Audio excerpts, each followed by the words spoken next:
ओम श्री गुरुवे नमः। आनंदम आनंदे कर प्रसन्नम ज्ञान स्वरूपम निजबोधयुक्तम योगिंद्रम ईशं भवरोगवैद्यम श्रीमद्गुरुं नित्यं अहं नमामि। ओम सहना भवतु सहनो भुनक्तु सह वीर्यं करवावहै तेजस्विनावधीतमस्तु मा विद्वेषावहै। ओम शांति शांति शांति। ओम प्रणाम भगवान। वेदांत दीपिका परमहंस स्वामी श्री योगानंद जी महाराज, जिनको आलू वाले बाबा भी कहते हैं भगवान। और आज हमारा नया जो प्रश्न है, अज्ञान और ज्ञान, ये टॉपिक है। और प्रश्न है कि भाई ज्ञान और अज्ञान किसको कहते हैं। तो उत्तर में स्वामी जी बता रहे हैं कि तेरे प्रश्न का विचार करने से, शिष्य से कह रहे हैं कि तेरे प्रश्न का विचार करने से यह भाव निकलता है कि आत्मा ज्ञान स्वरूप है, और जो ज्ञान स्वरूप है उसको और ज्ञान क्या होगा। प्रश्न है कि जो ज्ञान स्वरूप है उसको और क्या ज्ञान होगा। ज्ञान स्वरूप को अज्ञान कदापि हो नहीं सकता, इसलिए उसको अज्ञान क्या होगा। इसी प्रकार माया अज्ञान स्वरूप है, अज्ञान को ज्ञान नहीं हो सकता। उसे ज्ञान होना किस प्रकार से संभव नहीं है। इस प्रकार ज्ञान किसको होता है, अज्ञान किसको होता है, ज्ञान अज्ञान दोनों किसको होते हैं। ये तीन प्रश्न हुए। ज्ञान जानने को कहते हैं, ज्ञान जानने को कहते हैं। कोई भी वस्तु यह वस्तु है अथवा वह वस्तु है, इस प्रकार वस्तु के जानने को वस्तु का ज्ञान कहते हैं। जब इंद्रिय का संबंध वस्तु से होता है तब इंद्रिय द्वारा अंतःकरण की वृत्ति बाहर निकलकर वस्तु के आकार की हो जाती है। तब वस्तु का ज्ञान चिदाभास सहित अंतःकरण रूप जीव को होता है। जब इंद्रिय का संबंध वस्तु से होता है तब इंद्रिय द्वारा अंतःकरण की वृत्ति बाहर निकलकर वस्तु के आकार की हो जाती है। तब वस्तु का ज्ञान चिदाभास सहित अंतःकरण रूप जीव को होता है। वस्तु का ज्ञान प्रोक्ष और अप्रोक्ष दो प्रकार का होता है। प्रोक्ष मतलब अंतःकरण से जाना और अप्रोक्ष मतलब साक्षात। तो बता रहे हैं कि वस्तु का ज्ञान प्रोक्ष और अप्रोक्ष दो प्रकार का होता है। जानने वाला जानने की वस्तु से पृथक रहकर उसको जाने, वह प्रोक्ष ज्ञान कहता है। जानने वाला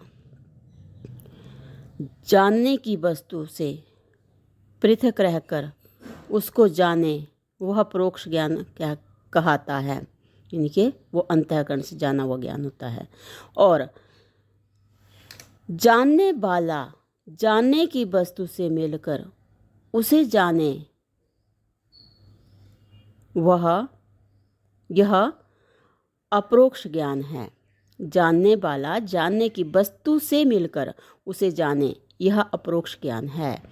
जैसे एक टोपी रखी हुई है, जब नेत्र का संबंध उससे हुआ तब चिदाभास सहित अंतःकरण की वृत्ति टोपी के आकार के समान होकर अंतःकरण से जाना कि वह टोपी है।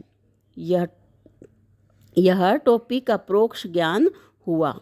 और टोपी को नेत्र से देखकर अंतःकरण की वृत्ति टोपी के आकार की होकर टोपी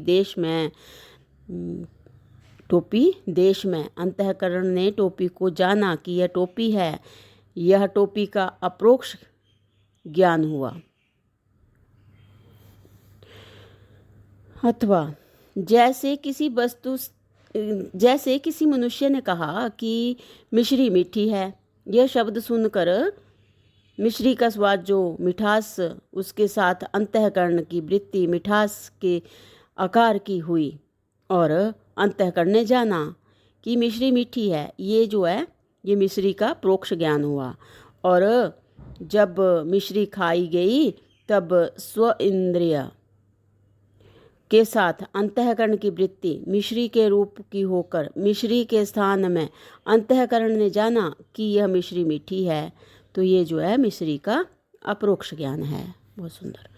तो आगे स्वामी जी बता रहे हैं कि आत्मा निष्क्रिय असंग और सर्वव्यापक है। ऐसे शास्त्र और गुरु के मुख से आत्मा निष्क्रिय असंग और सर्वव्यापक है। ऐसे शास्त्र और गुरु के मुख से सुनकर निष्क्रिय असंग और सर्वव्यापक का शब्द इंद्रिय ने ग्रहण किया। उसके साथ अंतःकरण की वृत्ति उस आकार की हुई और उस देश से हटकर अंतःकरण से जाना। तो ये आत्मा का प्रोक्ष ज्ञान हुआ। और जब गुरुमुख से सुना तू सर्वव्यापक चैतन्य ब्रह्म रूप है, तब चिदाभास सहित अंतःकरण की वृत्ति सर्वव्यापी चैतन्य शब्द के अर्थ स्वरूप ब्रह्म से स्पंद वाली हुई, उसी के आकार की हुई और उसी के देश में जाना। यह आत्मा का अप्रोक्ष ज्ञान हुआ। इससे सिद्ध हुआ कि चिदाभास सहित जो अंतःकरण है उसको ज्ञान हुआ। वह अंतःकरण ज्ञान स्वरूप नहीं है तथा अत्यंत अज्ञान स्वरूप भी नहीं है। मध्य में होने से उसको ज्ञान अज्ञान हो सकता है। व्यवहार में जिसको अज्ञान कहते हैं वह अज्ञान मात्र जड़ स्वरूप नहीं है, परंतु ज्ञान के उल्टे भाव वाला जो ज्ञान है उसका नाम अज्ञान है। स्वामी जी यहाँ पे बता रहे हैं कि व्यवहार में जिसको अज्ञान कहते हैं वह अज्ञान मात्र जड़ स्वरूप नहीं है, परंतु ज्ञान से उल्टे भाव वाला जो ज्ञान है उसका नाम अज्ञान है। अज्ञान में उल्टे भाव से ज्ञान रहता है। सतोगुण प्रकाशवान है, उसमें जो ज्ञान होता है वह ज्ञान कहता है।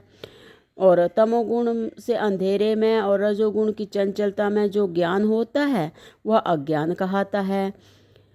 ज्ञान स्वरूप जो कूटस्थ है उसका विषय ज्ञान और अज्ञान नहीं है।